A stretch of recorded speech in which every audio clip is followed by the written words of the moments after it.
Hello, welcome back to Elite Recipes. இன்றைக்கி வரலட்சுமி நோம்புக்கு ஸ்பெஷலாக இளநீர் பாயாசம் செய்ய போகிறோம். இப்போ அதுக்கு நான் 3 இளநீ கடையில் வாங்கியிருக்கேன்.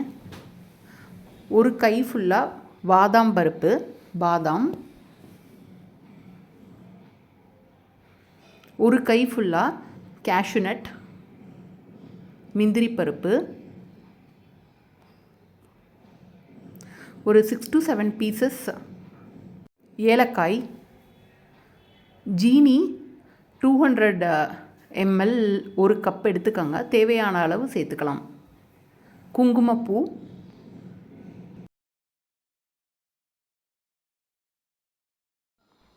இப்போ இந்த பாதாம் பருப்பு, பாதாமை நல்லா வாஷ் பண்ணிவிட்டு ஓவர் நைட் சோக் பண்ணிக்கோங்க. அப்போ தான் உங்களுக்கு இந்த ஸ்கின் எடுக்கிறதுக்கு ஈஸியாக இருக்கும்.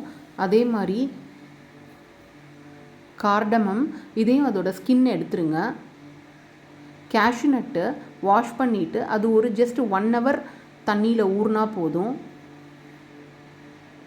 இப்போ பாருங்கள், பாதாம் பருப்பு நல்லா ஊறி அதோட ஸ்கின்னெல்லாம் நம்ம ரிமூவ் பண்ணிட்டோம். நல்லா வெள்ளையாக இருக்குது பாதாம் பருப்பு.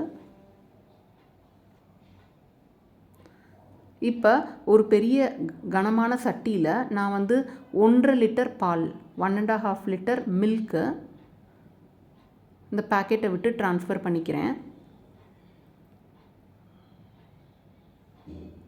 நான் மில்க் மேட் இதில் சேர்க்கலை, அதுக்கு பதில் அந்த திக்னஸ் கொடுக்கறதுக்கு பாதாம் அண்ட் கேஷ்யூ சேர்த்துக்கிறேன். இப்போ இந்த பாலை நல்லா காய்ச்சுங்க. கொஞ்ச நேரம் சிம்லையும் ஃபுல் ஃப்ளேம் அண்ட் சிம்மில் போட்டு இந்த பால் 1.5 லிட்டர் மில்க் உங்களுக்கு 1 லிட்டர் ஆகணும். ஸோ கரண்டி போட்டு நீங்கள் காய்ச்சிக்கிங்க.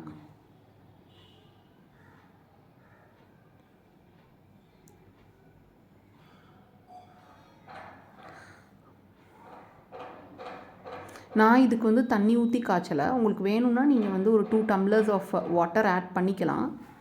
நான் இளநீ தண்ணி இதில் சேர்க்குறனால தண்ணி சேர்த்துக்கலாம். ஸோ இது பாருங்கள், இப்போ நல்லா பாயில் ஆகி வந்துருச்சு. இப்போ நம்ம நல்லா சிம்மில் போட்டு ஒரு அட்லீஸ்ட் அரை மணி நேரமாவது வைக்கணும் சிம்மில். அப்போ பால் 1.5 லிட்டர் மில்க் 1 லிட்டர் மில்காக ஆயிரும். ஸோ இந்த பால் நம்ம ரெடியாகி நல்லா காய்ச்சினதுக்கப்புறமா, இந்த ஸ்டேஜ் வந்ததுக்கப்புறமா நீங்கள் ஃப்ளேமை ஆஃப் பண்ணிடுங்க. இப்போ இந்த இப்போ இந்த இளநியெல்லாம் தண்ணியெல்லாம் நீங்கள் ஒரு பவுலுக்கு ட்ரான்ஸ்ஃபர் பண்ணிடுங்க. இது இளநீ தண்ணி, டெண்டர் கோகோனட் வாட்டர். நான் 3 இளநீ எடுத்திருக்கேன். 3 இளநிக்குள்ளே தண்ணி எனக்கு சேர்ந்துச்சுன்னா எனக்கு ஒரு 1 லிட்டர் வரும்.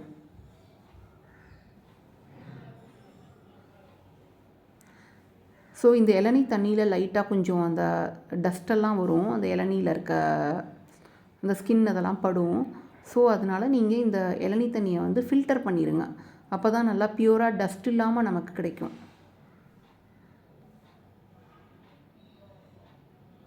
ஸோ இந்த பாருங்கள், நான் டெண்டர் கோகோனட் வாட்டர் எடுத்துட்டேன். இப்போ இதை நல்லா ஃபில்டர் பண்ணிடுங்க.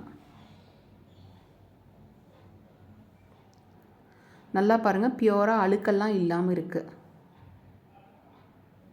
இதை நம்ம வழுக்கைன்னு சொல்லுவோம். ஜெல்லி டைப் ஆஃப் சப்ஸ்டன்ஸ் மாதிரி இருக்குது. இதை நீங்கள் ஸ்பூனில் எடுத்து ஒரு பவுலில் ட்ரான்ஸ்ஃபர் பண்ணிக்கோங்க. நான் இப்போதைக்கு 2 இளநீக்குள்ள ஜெல்லி சப்ஸ்டன்ஸ் தான் நான் எடுக்கிறேன்.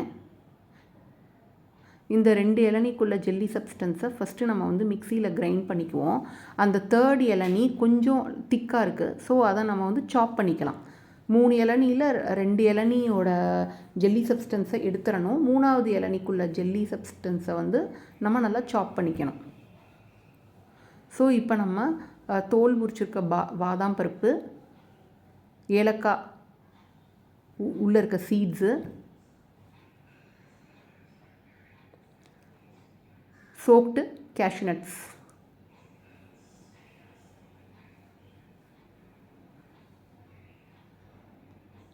இதை நீங்கள் மிக்சியில் கிரைண்ட் பண்ணிக்கோங்க. ஜஸ்ட்டு 4 to 5 பீசஸாக பிரேக் ஆகிக்கட்டும். பாருங்கள், இந்த பதத்துக்கு வரும். இப்போ நீங்கள் கொஞ்சோண்டு இளநீ தண்ணி, டெண்டர் கோகோனட் வாட்டர் இதில் போர் பண்ணிக்கோங்க. போர் பண்ணிவிட்டு நல்லா கிரைண்டு பேஸ்ட்டு பண்ணிக்கோங்க. இது வந்து இளநீ தண்ணி, tender coconut water.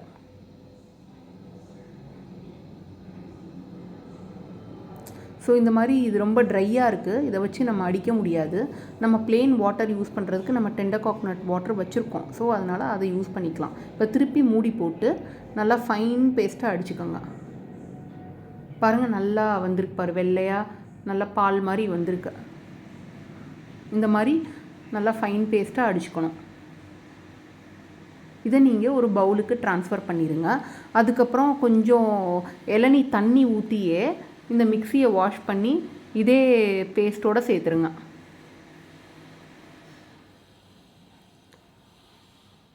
So mixie இப்போ நல்லா க்ளீன் ஆயிடுச்சு. இப்போ நீங்கள் வச்சுருக்க அந்த 2 இளநீல இருந்த ஜெல்லி சப்ஸ்டன்ஸு, வழுக்கைன்னு சொல்லுவோம்ல, அதையும் மிக்சிக்கு ட்ரான்ஸ்ஃபர் பண்ணிவிட்டு இதையும் நல்லா ஃபைன் பேஸ்ட்டாக மிக்சியில் அடிச்சுக்கோங்க. இப்போ இந்த ஜெல்லி பேஸ்ட்டை நீங்கள் வந்து பாதாம் கேஷ்யூ பேஸ்ட்டோடு சேர்த்துருங்க.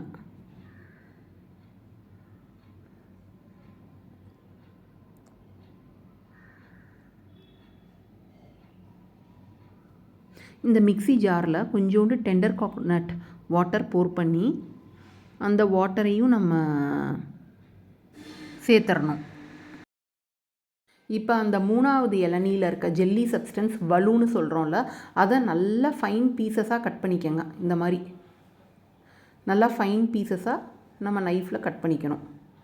இந்த மாதிரி இருக்கணும். ஸோ இப்போ இதையுமே நம்ம இந்த பாதாம் கேஷ்யூ பேஸ்ட்டோடு சேர்த்துறணும். ஸோ நமக்கு இப்போ இது ரெடி ஆயிடுச்சு.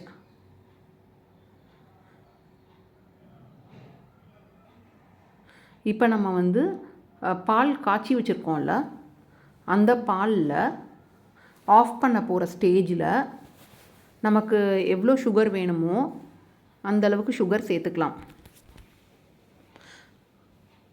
ஹாஃப் சுகர் வேணும்னா கம்மியாகவே சேர்த்துக்கோங்க. ஹாஃப் சுகரு நல்லா சுகர் சாப்பிட்றவங்க சேர்த்துக்கலாம். நான் இதில் வந்து ஜஸ்ட்டு ரொம்ப கம்மியான சுகர் தான் சேர்த்துருக்கேன். ஏன்னா இளநீ தண்ணியில் ஏற்கனவே வந்து சுகர் இருக்கும். அதனால் இப்போ இந்த காய்ச்சின பாலை இந்த நம்ம அடித்து வச்சுருக்கோம்ல மிக்சியில், அதோடு சேர்த்துருங்க. பாதாம் கேஷ்யூ அந்த ஜெல்லி சப்ஸ்டன்ஸ் எல்லாம் இதில் இருக்குது. அதோடு இந்த பாலை சேர்த்துருங்க. நல்லா ஒரு மிக்ஸ் பண்ணிடுங்க. மிக்ஸ் பண்ணிட்டிங்கன்னா நம்ம வந்து ஜெல்லி அந்த வலுவை போட்டிருக்கோம்ல, அதெல்லாம் மேலாப்பில் மிதக்க ஆரம்பிக்கும். அந்த மாதிரி டாட்டாக தெரியும் பாருங்கள். இப்போ நீங்கள் குங்குமப்பூவை அது மேலே ஸ்ப்ரிங்கிள் பண்ணலாம் கார்னிஷ் பண்ணுறதுக்கு. இளநீர் பாயாசம் ரெடி ஆயிடுச்சு. இதை இப்போ நீங்கள் போய் ஃப்ரிட்ஜில் ஸ்டோர் பண்ணி கூலாக குடிச்சிங்கன்னா ரொம்ப நல்லாயிருக்கும். ரொம்ப டேஸ்டியாக இருக்கும். ஹெல்த்தியான ட்ரிங்க்கு. நம்ம மில்க் மேடெல்லாம் இதில் சேர்க்கலை. உங்களுக்கு வந்து பாதாம் அண்ட் கேஷ்யூ பிடிக்கலை அப்படின்னா நீங்கள் அதுக்கு பதில் மில்க் மேட் சேர்த்துக்கலாம். ஜீனி சேர்த்துக்க தேவையில்லை. ஸோ எங்களோட வரலட்சுமி நோன்பு இன்றைக்கி ஸ்பெஷல் ரெசிபி ரெடி ஆயிடுச்சு. நீங்களும் ட்ரை பண்ணி பாருங்கள். சப்ஸ்கிரைப் பண்ணுங்கள், கமெண்ட் பண்ணுங்கள், லைக் பண்ணுங்கள். ஹோப் இந்த வீடியோ உங்களுக்கு பிடிச்சிருக்கும்னு நினைக்கிறேன்.